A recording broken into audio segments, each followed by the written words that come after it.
मित्रों, एक बार की बात है, कहीं पर महावीर स्वामी प्रवचन दे रहे थे और सभी शिष्य सुन रहे थे। शिष्य प्रश्न पूछ रहे थे और महावीर जी उत्तर दे रहे थे। तभी किसी ने एक प्रश्न पूछा कि व्यक्ति कब अपने आचरण से गिरता है और कौन से ऐसे काम हैं जिनकी वजह से व्यक्ति का पतन हो जाता है। क्या कोई एक काम है या अनेक काम हैं?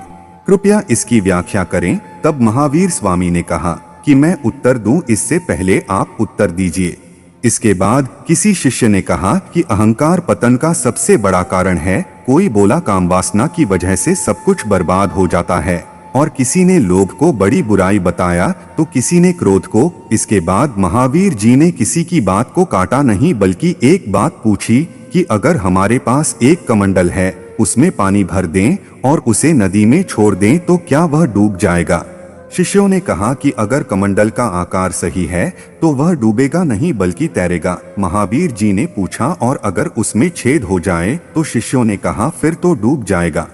महावीर जी बोले, छेद बड़ा हो या छोटा क्या इससे कोई फर्क पड़ेगा? शिष्य बोले, अगर छेद छोटा हो तो कमंडल देर से डूबेगा और छेद बड़ा होगा तो जल्दी डूब जाएगा। इसके बाद महावीर जी ने फिर पूछा कि छेद अगर दाईं ओर हो तो कम फर्क पड़ेगा या बाईं ओर हो तो ज्यादा फर्क पड़ेगा? सभी शिष्यों ने कहा कि छेद कहीं भी हो कमंडल डूबेगा ही।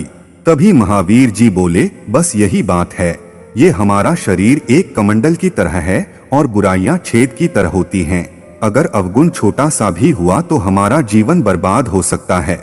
और जितना हो सके काम, क्रोध, लोभ, मोह, अहंकार, नशा, ईर्ष्या जैसी बुराइयों से बचें, क्योंकि अगर कोई बुराई हमारे स्वभाव में आ गई तो हमारा पतन हो सकता है। और मित्रों, हमेशा ध्यान रखें कि एक छोटा सा गलत काम पूरे जीवन की तपस्या पर कलंक लगा सकता है। तो मित्रों, अगर ये स्टोरी अच्छी लगी हो तो वीडियो को लाइक करके चैनल को भी सब्सक्राइब कीजिए। धन्यवाद।